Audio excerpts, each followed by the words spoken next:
Quetta gladiator के mystery spinner Usman Tariq का recently action report हुआ था पीएसएल के अंदर कुछ ही दिन पहले एंड देन अब उनको लेकर एक नई बहस छिड़ी हुई है। वो ये कि उनकी 25 की 25 डिलीवरीज को ही सस्पेक्ट करा दे दिया गया है कि यानी एक बॉल के अंदर भी उनका एक्शन क्लियर नहीं था। इसको लेकर बहुत ज़्यादा बहस छिड़ी हुई है। लोग तरह तरह की बातें कर रहे हैं, ख़ुसूसन जो हमारे एक्स क्रिकेटर हैं, पैनलिस्ट हैं, उसको लेकर बहुत ज़्यादा डिस्कस कर रहे हैं। इसके ऊपर थोड़ी सी बात करते हैं और मेरी आपसे दरख्वास्त है कि अगर आपने मेरा यूट्यूब चैनल और फेसबुक पेज अभी तक फॉलो और सब्सक्राइब नहीं किया तो कर लीजिए ताकि इस तरह की वीडियोज़ आपको बर वक्त मिल सके। अब बात ये छिड़ी हुई है कि आया एक बॉल भी क्लियर नहीं हुई तो इसके पीछे क्या वजह है। लास्ट ईयर भी पीएसएल के अंदर उस्मान तारिक का जो है वो एक्शन वो सस्पेक्ट करा दे दिया गया था एंड देन उसके बाद वो लाहौर एकेडमी के अंदर जो कि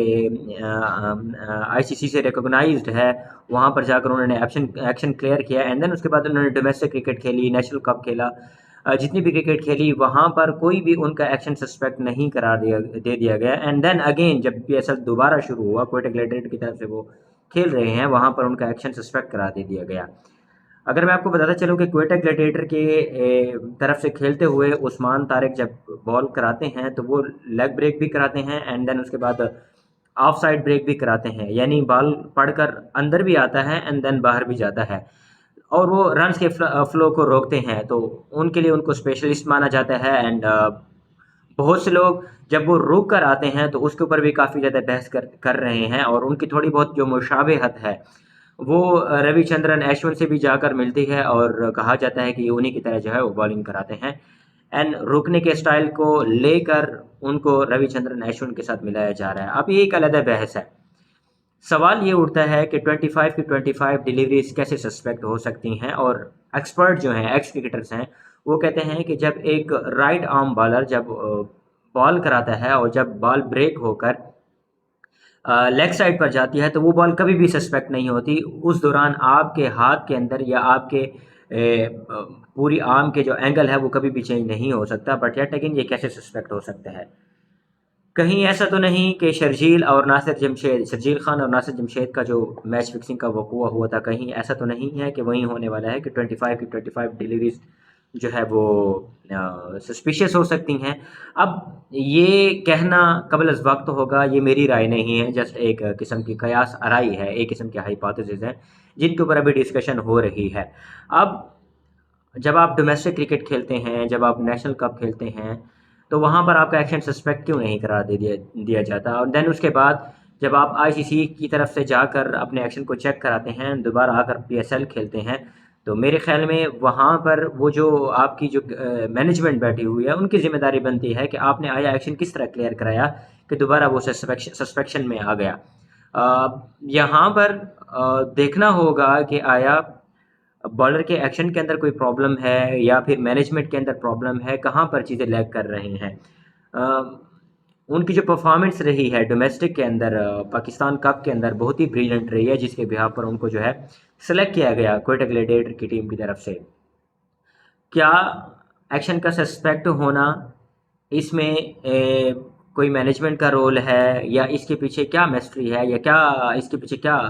रोल है। रिसेंटली जो सुपर पर उन्होंने एक इंटरव्यू दिया था जिसके ऊपर अच्छी खासी बहस भी हुई थी और उन्होंने इस बात का जो है वो इकरार किया था कि मेरा जो एक्शन जो था वो मैंने जाकर उसके ऊपर काम किया था लाहौर एकेडमी के अंदर एंड देन उसके बाद क्लियर कर दिया गया था और मुझे नहीं मालूम कि जब भी मैं पीएसएल के अंदर आता हूँ तो क्यों मेरे एक्शन को सस्पेक्ट करा दे दिया जाता है। तो ये वो बातें हैं, ये वो चीज़ें हैं जिनके ऊपर जिनको जानना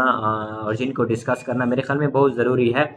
रिसेंटली मोहम्मद हफीज़ हो गए, इसके अलावा और बहुत से स्पिनर्स हैं जिनके एक्शन को सस्पेक्ट करार दे दिया गया था, बट ये पहली दफ़ा हो रहा है कि एक प्लेयर जो कि डोमेस्टिक खेलता है, पाकिस्तान कप खेलता है एंड देन उसके बाद जब उसको हल्का फुल्का इंटरनेशनल एक्सपोजर मिलने लगता है तो वो वहाँ पर उसका एक्शन जो है वो सस्पेक्ट करा दे दिया जाता है। और जब आपका इस लेवल पर एक्शन सस्पेक्ट करा दे दिया जाता है तो आपके ऊपर बहुत से डाउट्स क्रिएट होते हैं, फिक्सिंग के डाउट्स क्रिएट होते हैं एंड देन उसके साथ आपके ऊपर ये भी डाउट्स क्रिएट होते हैं कि आया आपको इंटरनेशनल एक्सपोजर मिलेगा कि नहीं मिलेगा, आप इंटरनेशनल क्रिकेट खेलेंगे कि नहीं खेलेंगे, क्योंकि हो सकता है कि जब आप आईसीसी के आड़े आएंगे या उनकी जांच पड़ताल के अंदर आएंगे तो अगेन आपको एक सेट बैक मिलता है और आपका एक सेट प्लेयर या एक सेट प्लेयर स्पिनर की हैसियत से जब आप एक प्लेयर को टीम के अंदर डालते हैं और सडनली उनका एक्शन अगर सस्पेक्ट हो जाता है तो ये एक बहुत बड़ा लॉस होता है।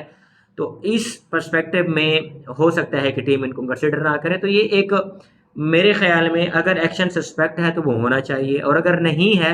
तो कम से कम इस चीज़ के ऊपर जांच पड़ताल होनी चाहिए कि आया आप एक प्लेयर का कैरियर क्यों दाव पर लगा रहे हैं, जिसकी वजह से उसका जितना भी कैरियर है वो वहीं पर ख़त्म हो जाएगा। रिसेंटली जब एक्शन सस्पेक्ट नहीं हुए थे तो सईद अजमल की परफॉर्मेंस क्या थी, उनके साथ मोहम्मद हफीज़ की परफॉर्मेंस क्या थी, एंड देन उसके बाद जब एक्शन चेंज हुआ, सुनील नारायण को आप देखें उनकी परफॉर्मेंस क्या रही, सईद अजमल को देखें ही वाज कम्प्लीटली फ्लॉप। उसके बाद उनको मैजिशियन का सईद अजमल को जब उनका एक्शन सस्पेक्ट नहीं हुआ था उससे पहले उनको मैजिशियन कहा जाता था, एंड देन उसके बाद जब उनका एक्शन क्लियर हुआ उन्होंने अपने एक्शन के अंदर तब्दीली लाए तो completely he was out class. तो ये जितनी भी चीज़ें हैं इनको आई थिंक बहुत ही क्रिटिकली देखना होगा। इसके बारे में आपकी क्या राय है, आप क्या कहते हैं, कमेंट सेशन में ज़रूर बताइएगा, और मेरे यूट्यूब चैनल को और फेसबुक पेज को सब्सक्राइब करना ना भूलिएगा ताकि इस किस्म की तमाम तर वीडियो आपको बर वक्त मिल सकें।